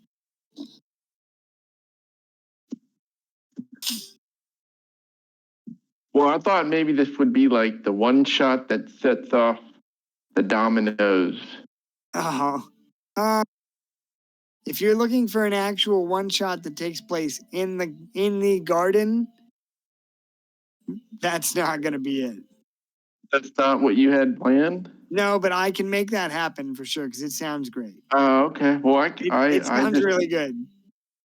I thought it was an idea. I mean, even independently of what the game would be, I just thought, a little mouser piece could be arranged. But if that's not what you had in mind for the one shot, then that's then you had something else in mind then. Just give me one sec.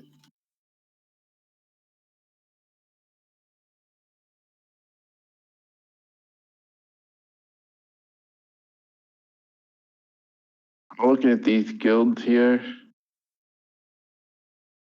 in the catapult. I bet they bought a lot of cats with them. That could wreak havoc in the garden, you know? A cat, yes, it could. A cat is a serious threat.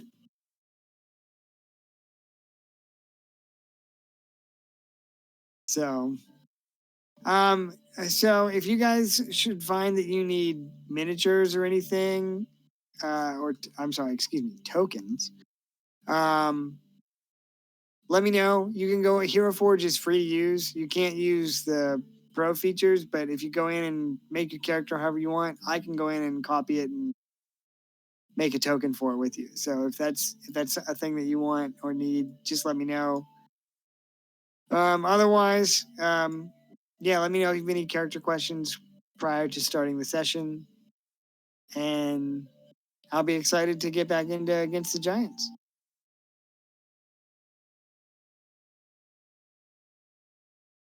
Word big bird. What? Word big bird. I thought you said you wanted to be Big Bird for a second. I was like, oh no. Uh-huh. We're like 2 or 3 more sessions away from everybody just rolling the most fucked up possible incarnation of what they can think of. You know? You're right. Just wait a little bit. It's getting there. It's like, well, shit. My reroll for Leifridge was like a legit, like, all right, I'm gonna roll a badass character now. But if he gets killed, dude, holy shit, my next character is just gonna be A piece of work. I just wait and see. Fucky McFuck pants.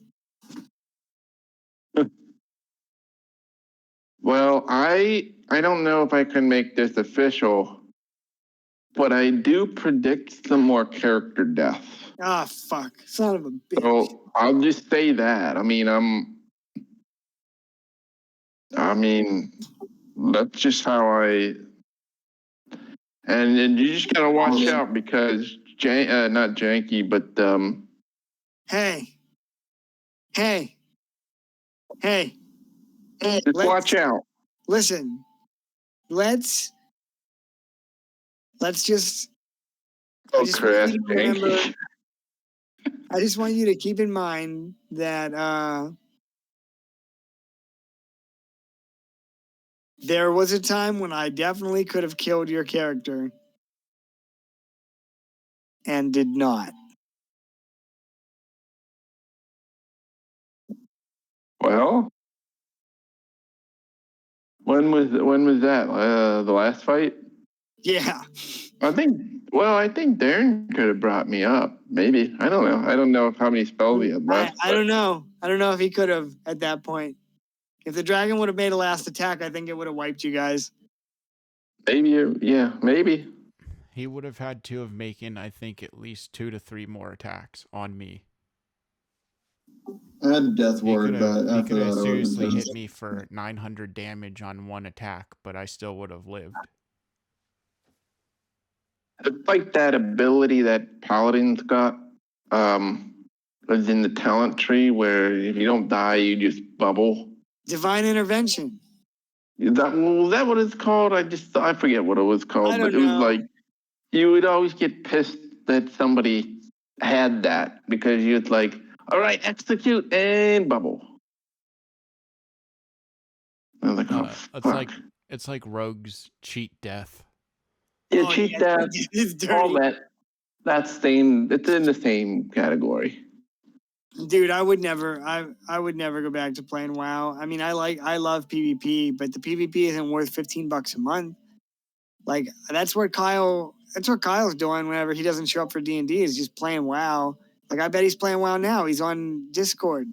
Yeah, I saw it online. Yeah, I remember the time I played, but No, you're right. sorry, I mean, keep going. I'm just I don't get it. Like, why play Classic? Because I already played that shit when it came out. Like, they're on the Burning Crusade now. Like, I definitely played through the whole Burning Crusade. Trying to get everybody just kind of quit. I got to like level 40, and I'm like, well, I guess I'll just stop now. Yeah, okay. I'm sure that's what happened with you. With Classic, it was like 2 years ago or whatever it was. I thought like, you meant on the regular game. No, I mean, I got up there. I feel the same way. I mean, because of the way that games are now played, it's so different. There have already been people that have cleared all of the Burning Crusade content for this patch already on day 2. Dude, that is insane. So they did the 10 levels. They did the 10 levels, and then they went ahead and cleared Karazhan and Magtheridon and Gruul's Lair and everything like that in on day 2. Dude, no fucking way. I'm not saying that like I disagree. It's insane. It's crazy. Yeah, it's because we play games differently now. God, But it's like that doesn't even sound fun though. It doesn't even sound fun to go through like.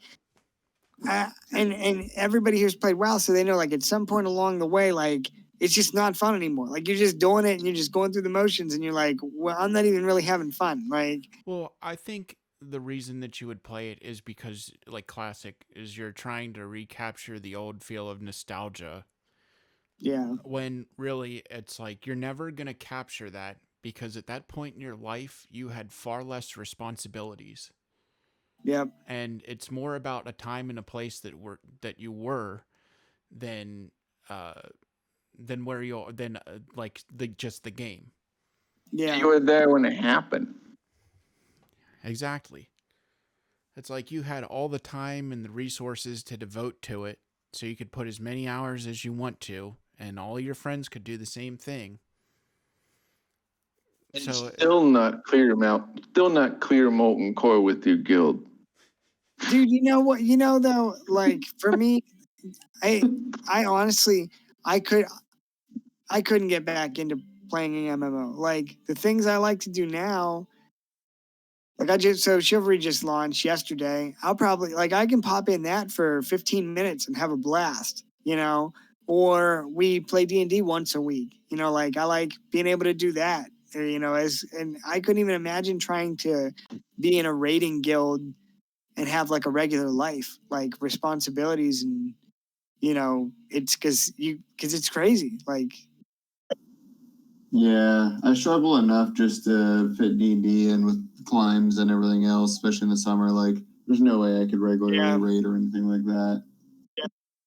I mean, I don't want to. I'm not like trying to like hate on anybody. I mean, I guess I kind of am a little bit, but I mean, people can spend their time and their money however they want. But I mean, I don't. The people that are just buying into this now are just getting conned by Activision.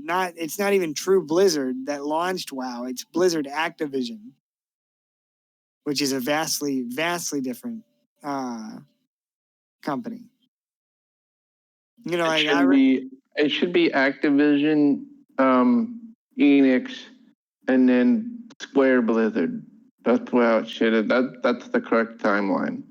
Well, I just saw that Asmongold said this thing the other day. He was like, "Wow, he's like, WoW isn't designed for fun anymore." And then he was like, "I'm definitely gonna play the next expansion when it comes out because Homeboy's stuck.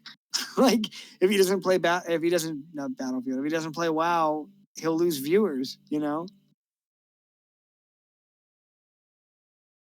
Sup, y'all. So I don't know if this is official yet, but we might have another player in against the Giants. Nice. Go on. I think Arna wants to make a character. I'm trying to help her with that, but I don't know what she should play. I don't know what would be a good first kind of character to play. But I mean, I feel like rogues are always, or something, I guess something simple for somebody who's new to the game, like a non-spellcaster. Otherwise, I don't know, I'm sure she would figure something out fairly quickly, especially with like an ad. What does she? It depends on what she wants to get out of her character too.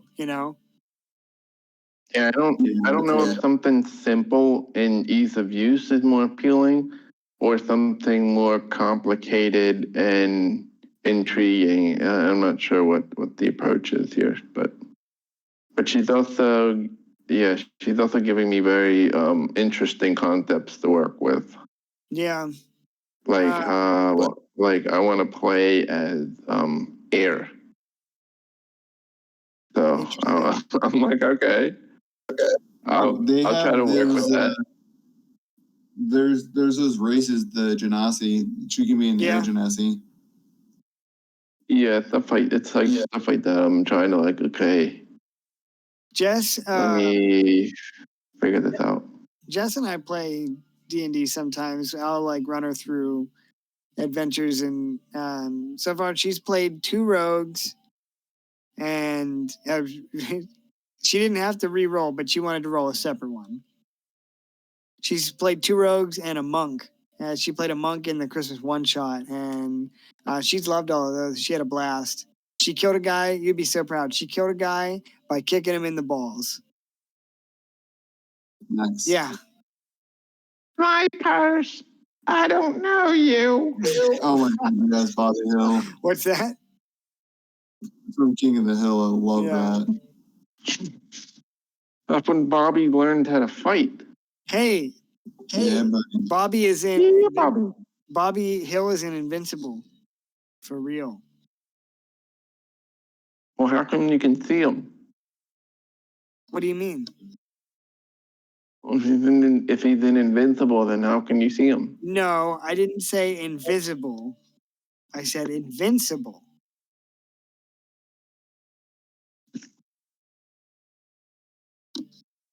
Fight them out? Oh my God. So, I want to drink another one of these beers, but now that I'm 32, my body does this fun thing, and it's like, oh, we drank 2 beers. We feel like shit. Yeah. On whiskey, it's really good. Made with malted rice. Of course, it would be from Japan. And I got a bottle of chilled sake waiting for guests to entertain. Nice. Oh yeah. Hey, I don't know about you guys, but I'm currently logged into against the Giants. what's that? Here, I'll send a screenshot.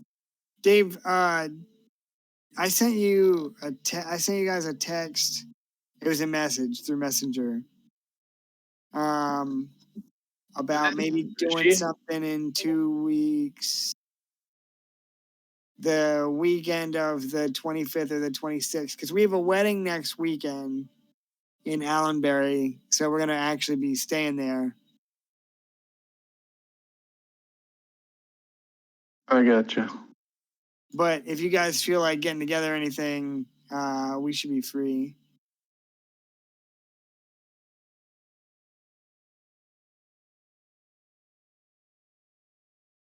There's a go-kart place in Harrisburg where Where they is go this? really fast. The Autobahn, I'm not sure exactly where it is. I sent it in the chat though.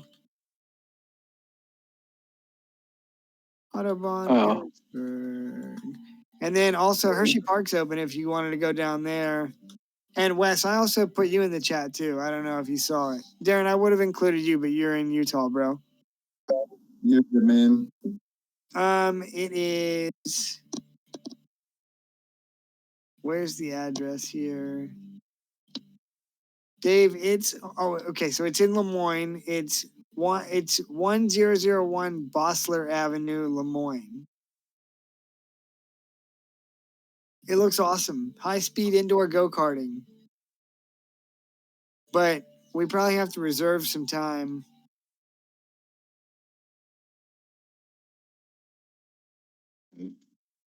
What's the price, I wonder?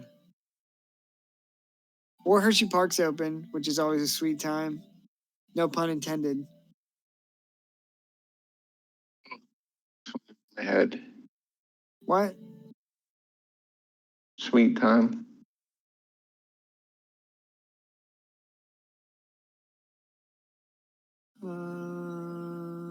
Hey, do you guys initiative, spell attack, produce flame, dawn whip, moonbeam, guidance? Not bad. Yeah. For everything I'll be They're not as using a lot. useful for the DM, are they? Because you have so many different things. Unless there's a lot of people that have like just a standard D10 or D6 or something. If you have like a series of creatures that all have the same attack roll or damage roll, then that might be useful. Mm.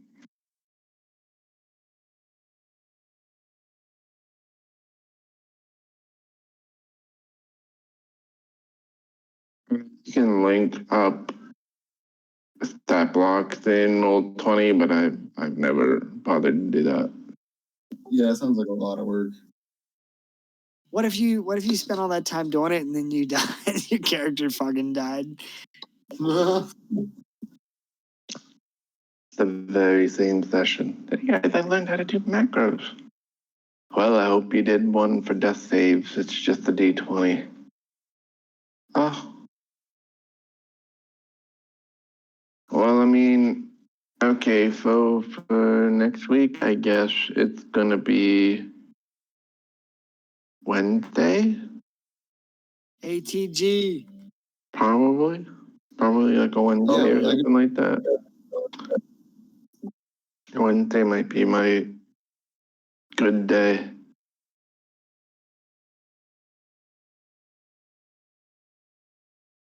Let me just tell you, I'm fucking stoked. I think we left off. We just kind of like snuck into that little cave town The or city whatever. of the. I think Insane. Yeah. Let me look at my calendar. Next Wednesday, I have a thing at 5 p.m., so I could start at like 6:30.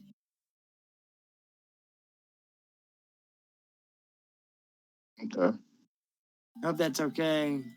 I have these physical therapy sessions, so. I mean, Yeah, we can start at 7 anyway, so yeah. So yeah. Oh. I don't, yeah, if it's after, what time Wes, do you need to start after 7? 7 works. Yeah. 7's good. Okay. I could start before like that a little bit, like 6:30. Okay. I'm just asking because. Okay, so I would probably open up a little more time. I want to like cap around 10 or 9:30 because I need to like unwind so I can fall asleep. Sure. Yeah. Otherwise, if I can't stop the game and then go right to sleep. My brain is like so on overdrive.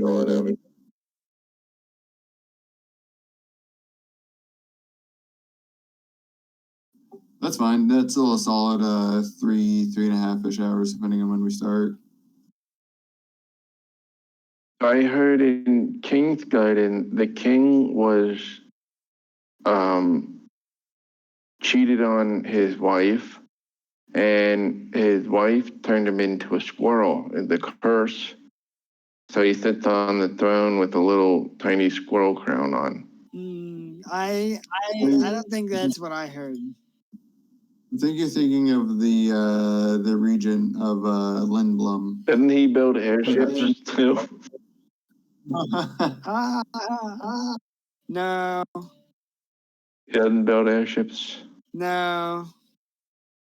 Uh, The name called He certainly didn't get turned into a squirrel.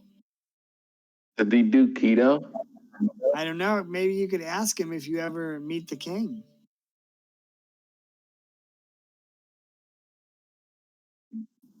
Hope not. He sounds like a filthy cheat. Wow, what a thing to say. Yeah, it's just the rumor Wow. mill. Wow. Anyway, so what happened to Galador before we all log off here? What? Look who's late. Everyone's here, Oh, but fuck off. We're not playing. Fuck off. We're not playing. We've already rolled initiative, Bubby. I got a 13. Sorry, I have to go play something else now.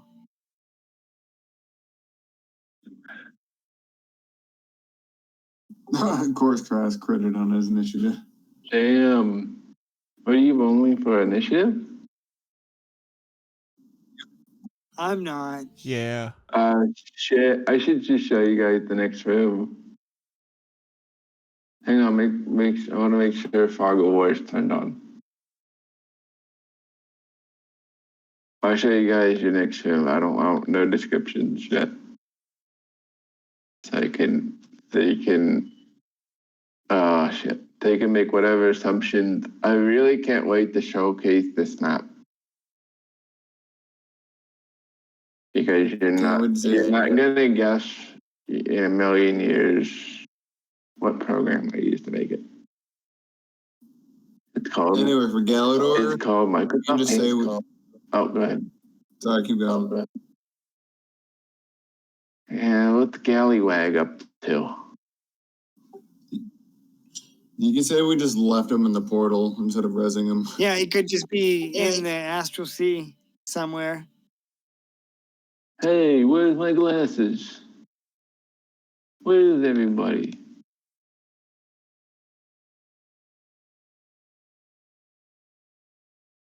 Okay. So, anyway, you guys bluffed your way past, I believe. Yep, and then I made someone else and myself a squirrel, and we're hiding in someone's pockets. That's right. Thank you.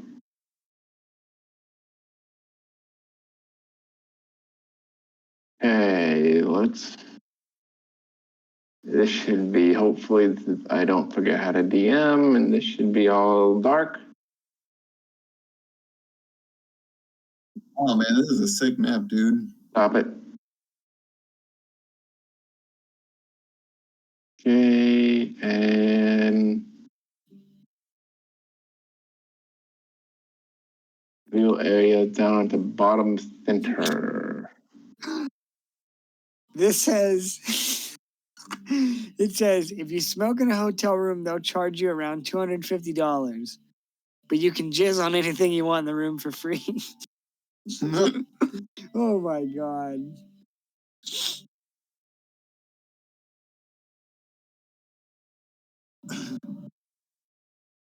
Oh, are we playing the game now? Okay.